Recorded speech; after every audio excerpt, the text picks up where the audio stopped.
Avant de créer nos premiers styles CSS, voyons d'abord pourquoi utiliser les styles CSS. Tout d'abord, la première raison, c'est pour modifier le style des éléments sans alourdir le code HTML. Comme nous l'avons vu dans notre initiation, le HTML est un langage qui a avant tout pour vocation de définir le contenu d'un document de façon structurée. Quant au style CSS des éléments que l'on ajoute, des balises, H1, H2, liste, paragraphe, c'est par défaut au navigateur de s'en charger. Pendant de nombreuses années, si on souhaitait modifier ces styles par défaut des navigateurs, par exemple, pour une balise titre, changer la couleur, la taille, il fallait ajouter des balises font, des attributs, size, color. Cela alourdissait la page, et surtout, si on avait une centaine de pages, il fallait modifier le contenu de chacune d'entre elles. Il y a quelques années, alors que les deux principaux navigateurs étaient Netscape Navigator et Internet Explorer, des balises, des attributs étaient ajoutés aux spécifications originelles du HTML, et il est apparu de plus en plus évident que le style, le design d'une page HTML devait être séparé du contenu.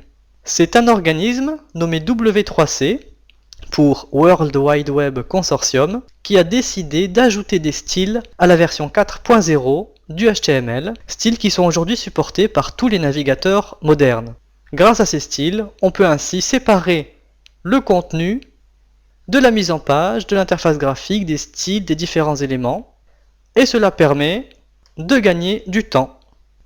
Un style CSS décrit comment un élément doit être affiché, par exemple de quelle couleur, avec quelle police de caractères. Et puisque les styles peuvent être externes à la page, on peut modifier l'affichage d'un ou plusieurs éléments présents sur toutes les pages d'un site en éditant un seul fichier de style CSS lié à ces pages.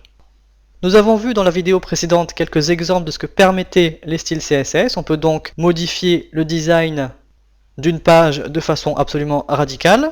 C'est la meilleure manière de travailler. Cela permet de contrôler les styles et la mise en page de manière très précise de plusieurs pages HTML en même temps. Les styles peuvent être spécifiés de différentes façons, à l'intérieur d'une balise HTML grâce à l'attribut style, dans la partie head de la page HTML, ou encore dans une feuille de style externe. Les styles s'appliquent du premier au dernier dans l'ordre de lecture. On peut donc profiter de l'effet cascade des feuilles de style.